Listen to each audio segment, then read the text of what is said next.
Welcome back sa kusina ni Tita Ching. Kung bago ka lang dito sa channel ko, please hit the subscribe button and smash that notification bell para lagi po kayong updated sa mga videos na i-upload ko. Isang makulimlim na umaga mga ka-kitchen. Ngayong umaga guys, Sabado ngayon, I fancy to have some sisig. Ayan, so, ayan. Bumili ako kahapon ng sisig sa Chinese shop. Kaya, linisin muna natin, guys.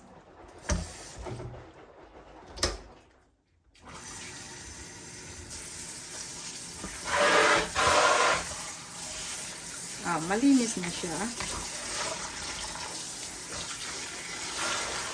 Okay muna. Hiwain.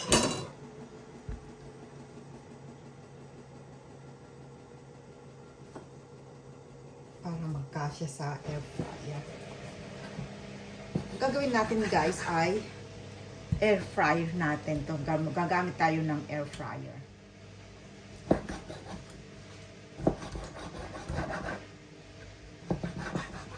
Okay. So, pakukuluan muna natin yung ating maskara ng baboy. Sa tubig, maglalagay ako ng onions,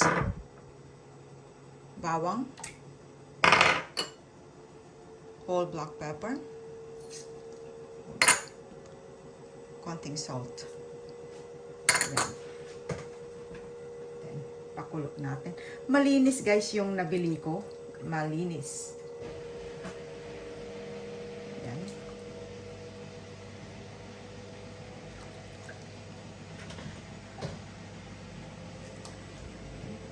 Isalang na natin.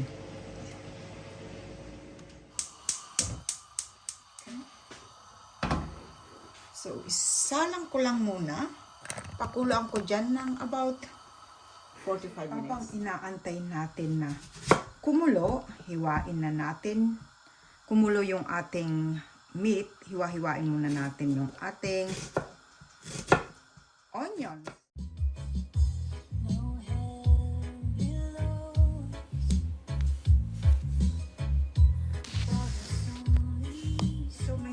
Ako konti na chili, Thai's chili sa ref. Yan ang gagamitin ko. Kulong-kulo na yung ating pinapakuluan na maskara. And tingnan natin. Siya nga pala, kanina di ko napakita. Naglagay din ako ng bay leaf. Yan. So ayan, inahon na natin. Pero hayaan lang muna natin na mag-cool down. Or better, put it in the fridge bago natin ilagay sa air fryer. Now that it's been cooled down, iluluto na natin sa air fryer para walang mantika. Kung wala kayong air fryer, pwede yun namang i-deep fry. Parang magluluto lang ng lechon yung ating air fryer. So there are options. So there's an air fryer there. If you want to be crisp, ayan, maximum mo siya. So, bake, reheat, dehydrate, roast. Ayan. So, i-choose natin yung air fryer. So, i-preheat muna natin. Choose air fryer. And then that. And then, preheat ko lang muna. Ayan, okay na. Yung preheat na yan, ilagay na natin. Tinusok-tusok ko siya para lumabas yung some of the air. Ayan. Siguro dalawa lang ang kasya. Okay.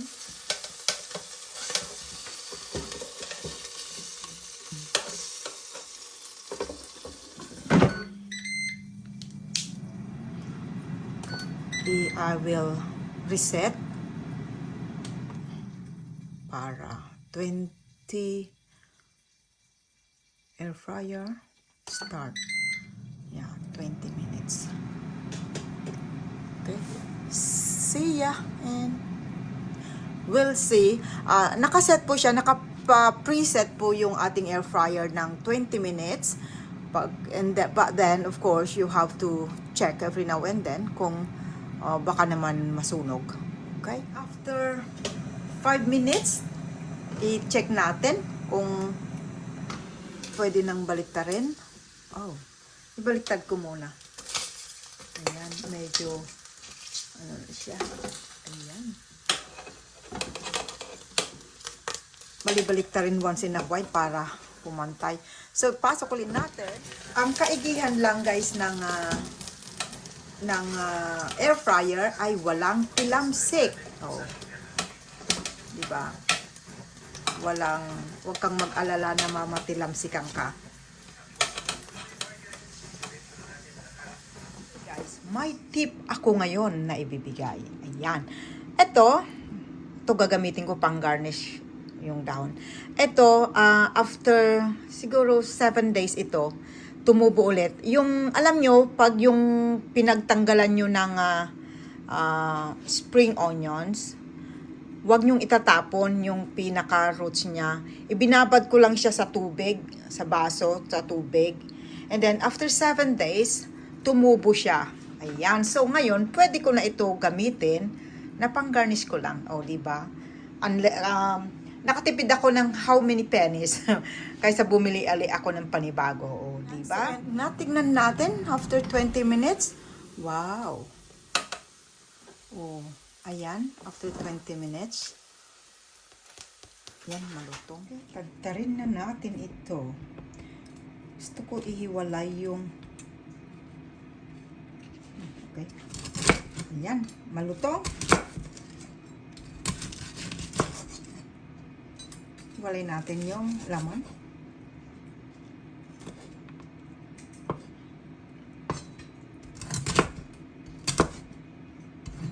Yan, malutong siya guys. Pero, ang gawin natin is liliitan natin yung pating paghiwa. The smaller, the better. Okay?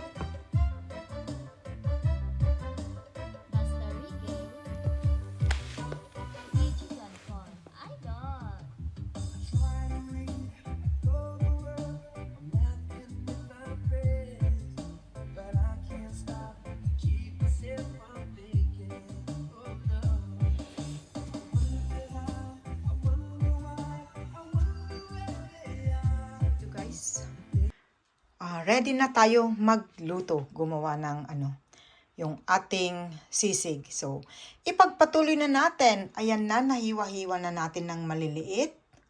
Yung ating maskara ng baboy. Yan ang tawag nila. So, syempre, meron tayo dyan yung ating panggisa na butter, onions. Mayroon din ako dyan sili. Pang-garnish ko lang konti kasi ayan yung green onions, mayo, white pepper, soy sauce, at saka ito guys yung ating sisig powder na mamasitas. Ko yan, dinilute ko lang ng konting water. So, dahan-dahan lang sa paglagay ng mga iba pang mga pang-alat. Kasi yung mamasitas, kumpleto na siya. So, ayan, mag-gisa na tayo.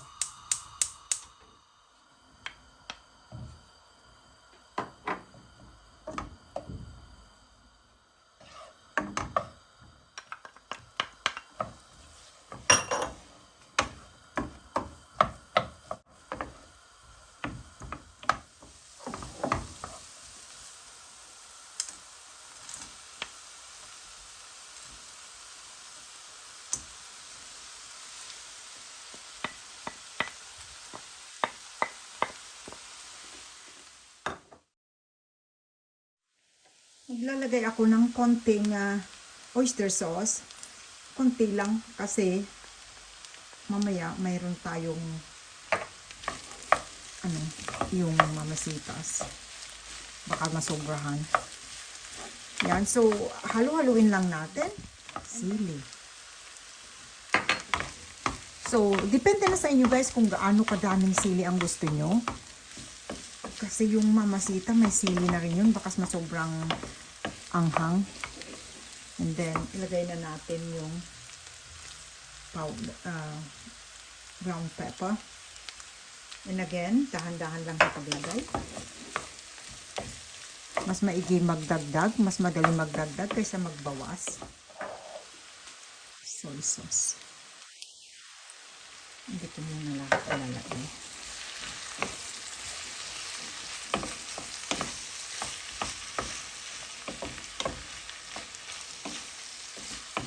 Lalagay ko na rin yung tinunaw ko kanina na mamasitas. Halfway. Yan yung sisig ba? Yan. Na powder.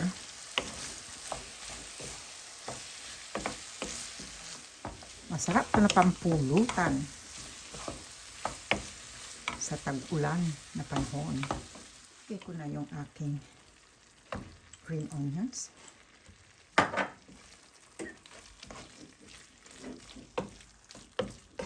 Ayan. So, atin nang ihanda yung ating sizzling plan na, yung ating sizzling plate, or kasi hindi naman sizzling plate, yung aking sizzling, yung iron, cast iron na. Kanina ko pa ito na ininit guys, so mainit na siya. Ang gagawin ko, maglalagay ulit tayo ng butter.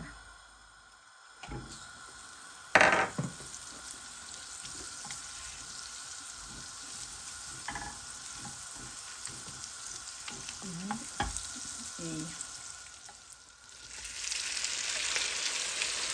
Ayan.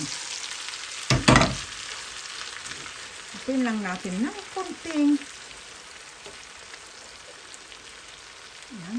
At ilagay na rin natin yung ating tirang onions. And that's it. Ayan. Wow.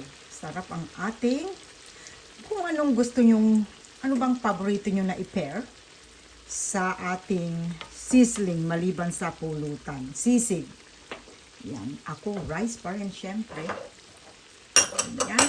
Then yung iba maglalagay ng isang itlog. Yan. So ilalagay ko yung isang egg yolk. Yan. Saka ko na haluin. Ayan. So, ready na ang ating sisig, pork sisig. Ayan. Ito na guys. Ito na guys, ang ating sizzling, pork sizzling. Yan, gamit natin maskara ng baboy. May ano pa yan? May tainga pa. O, diba? So, there we go guys. Let's enjoy our sisig na baboy.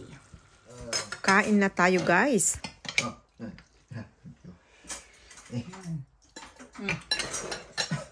Ang pabata to. Meron na lang isang kulang nito. Ang kulang na lang yung doon. Beer. Thank you so much for joining me in my premiere. Now let's welcome my channel members. Please do connect and support to all of them, as they are all very legit and very supportive. Thank you very much. Bye. Watching. See you soon in my next vlog. Keep safe everyone. Bye. Today's video.